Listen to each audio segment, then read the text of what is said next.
Doctor Yunus সরকারের উপদেষ্টাদের কেউ কেউ কিংবা তার অধীনস্থ শীর্ষ কর্তা ব্যক্তিদের অনেকেই কিংবা সাবেক ছাত্র সমন্বয়কদের কেউ কেউ বিদেশে সম্পদের পাহাড় গড়ে তুলেছেন অথবা বিদেশে টাকা পাচার করছেন, এরকম গুঞ্জন তো দীর্ঘদিন ধরেই ভেসে বেড়াচ্ছে। এগুলো কতটা গুজব, কতটা সত্য জানি না।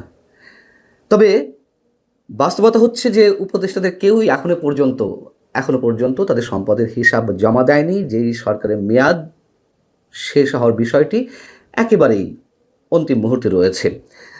বিদেশে কথিত বিপ্লবীদের অনেকে নাগরিকত্ব নিয়েছেন, যাতে খুব সহজেই দেশ ছেড়ে যে কোনো সময় পালিয়ে যাওয়া যেতে পারে, এমন কথাও অনেক আগে থেকেই ভেসে বেড়াচ্ছে। এবং কোনো কোনো উপদেষ্টার পরিবার এরই মধ্যে দেশ ছেড়ে বিদেশে চলে গেছে, সে কথাও গত 2 দিন ধরে নানানভাবে ছড়াচ্ছে। এগুলো কতখানি সত্য আমরা এখনো পর্যন্ত নিশ্চিত হতে পারিনি। তবে দায়িত্বে থাকা অবস্থায় উপদেষ্টাদের বা মন্ত্রী পদমর্যাদায় থাকা ব্যক্তিদের কেউ কেউ তাদের লাল পাসপোর্ট জমা দিয়েছেন। সে কথা তো পররাষ্ট্র উপদেষ্টা নিজের মুখেই স্বীকার করেছেন। আসলে বিষয়গুলো কি? এবং যখন এই ধরনের গুঞ্জন নানানভাবে ডালপালা ছড়াচ্ছে, ঠিক তখনই জাতীয় নাগরিক পার্টি এনসিপির আহ্বায়ক, সাবেক উপদেষ্টা, সাবেক সমন্বয়ক নাহিদ ইসলামের দ্বৈত নাগরিকত্বের বিষয়টি সামনে এসেছে। নাহিদ ইসলাম নাকি ক্যারিবিয়ান দ্বীপরাষ্ট্র ডোমিনিকার নাগরিকত্ব নিয়েছেন। এবং এই বিষয়টি নতুন করে আলোচনায় এসেছে যখন কিনা সোমবার ঢাকা 11 আসনের জাতীয় পার্টি সমর্থিত প্রার্থী শামীম আহমেদ সর্বোচ্চ আদালতে একটি রিট করলেন নাহিদ ইসলামের দ্বৈত নাগরিকত্বের বিষয়টি সামনে এনে তার প্রার্থিতা বাতিলের বিষয়ে। এবং আবেদনে বলা হয়েছে যে নাহিদ ইসলাম 2025 সালের 20 এপ্রিল, অর্থাৎ গত বছরের 20 এপ্রিল, যখন কিনা তিনি উপদেষ্টা ছিলেন, সেই সময়ে ক্যারিবিয়ান দ্বীপরাষ্ট্র ডোমিনিকার নাগরিকত্ব নিয়েছেন। এই দাবিটিও এর আগে সামাজিক যোগাযোগ মাধ্যমে ভাইরাল হয়েছিল। তখন কোনো কোনো ফ্যাক্ট চেকিং প্রতিষ্ঠান তারা দাবি করেছিল যে না, এটি একেবারে ভুয়া, এটা মিথ্যা। কিন্তু প্রশ্ন হচ্ছে, এই মুহূর্তে এসে জাতীয় পার্টির প্রার্থী শামীম আহমেদ যে সর্বোচ্চ আদালতে শরণাপন্ন হলেন, তিনি কি সেই ভুয়া জিনিসপত্র নিয়েই আদালতে শরণাপন্ন হয়েছেন? নাহিদ ইসলামের দ্বৈত নাগরিকত্ব রয়েছে বা তিনি ডোমিনিকার নাগরিকত্ব নিয়েছেন, তার সপক্ষে কোনো ধরনের তথ্য প্রমাণ ছাড়াই তিনি রিট করতে গেলেন? আমরা জানি না তার কাছে কী ধরনের প্রমাণপত্র রয়েছে। এনসিপির পক্ষ থেকে দাবি করা হয়েছে যে রিটটি করা হয়েছে নাহিদ ইসলামের সম্পর্কে যেই কথাগুলো বলা হয়েছে সেগুলো একেবারে মিথ্যা এবং রাজনৈতিক উদ্দেশ্য প্রণোদিত। এনসিপি বলছে বাংলাদেশ জাতীয়তাবাদী দল বিএনপি নিজেদের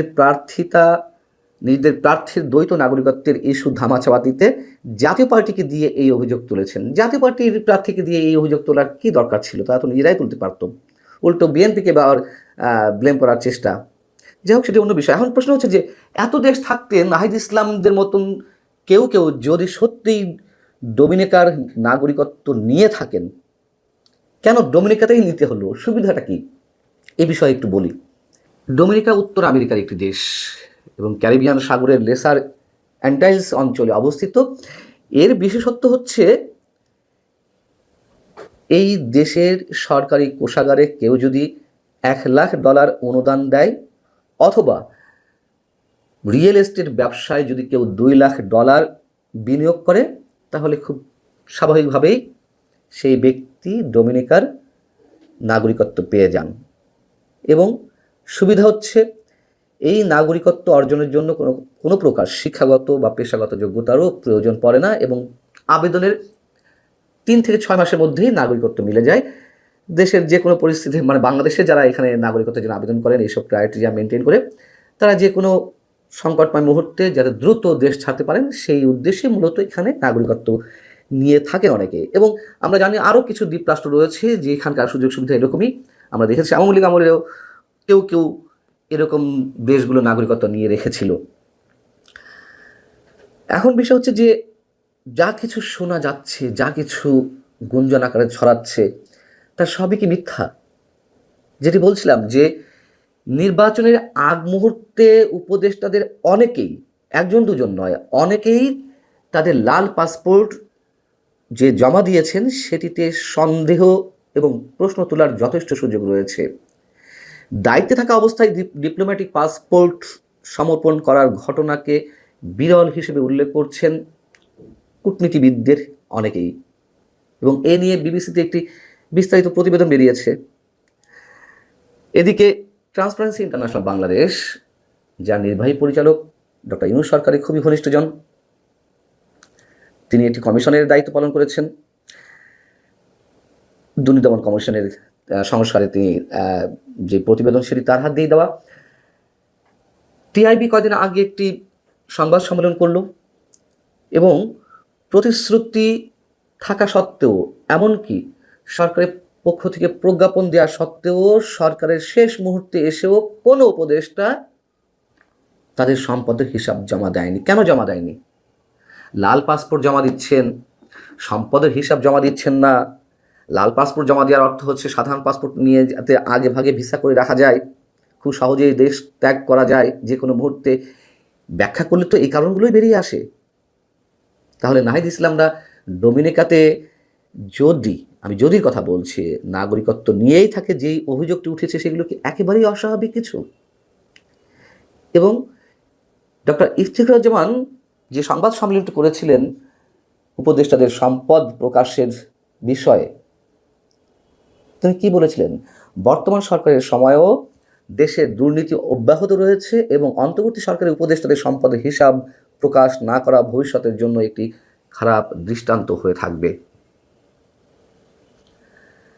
আমরা জানি না সামনের দিনগুলোতে আমরা কোন ধরনের চিত্র দেখতে পাব, তবে এটুকু তো চোখ বন্ধ করে একেবারে নিশ্চিত করে বলা যায়, আওয়ামী লীগ সরকারের 15.5 বছরে যে পরিমাণ দুর্নীতি হয়েছে, এই সরকারের গত 18 মাসে কোনো অংশে তার দুর্নীতি কম হয়নি।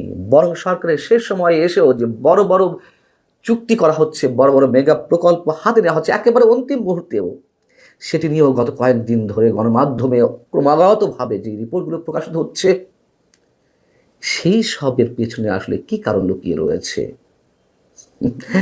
600 কোটি টাকা একাই পেতেন মিস্টার আশিক চৌধুরী, বেসরকারি বিনিয়োগ উন্নয়ন কর্তৃপক্ষের চেয়ারম্যান, যেটি একজন শ্রমিক নেতা অভিযোগ করেছে। ডিপি ওয়ার্ল্ডের সাথে চুক্তি করতে পারলে চট্টগ্রাম বন্দর যদি তুলে দেওয়া হতো, নিউ মেরিন কন্টেনার টার্মিনালটি যদি তুলে দেওয়া হতো, তাহলে তিনি এই পরিমাণ টাকাই পেতেন। এক আশিক চৌধুরী বিডার চেয়ারম্যান হয়ে যদি এত টাকা বাগিয়ে নেওয়ার চেষ্টা করতে পারেন, যদি কিনা সত্য হয়, তাহলে আর বাকিদের ক্ষেত্রে আমরা কি বলতে পারি? ভালো থাকুন সবাই। দর্শক, সম্পূর্ণ ভিডিওটি দেখলেন, আশা করি বিষয়টি বুঝতে পেরেছেন। এ নিয়ে আপনার গুরুত্বপূর্ণ মন্তব্যটি অবশ্যই কমেন্ট বক্সে জানিয়ে দিবেন। ধন্যবাদ।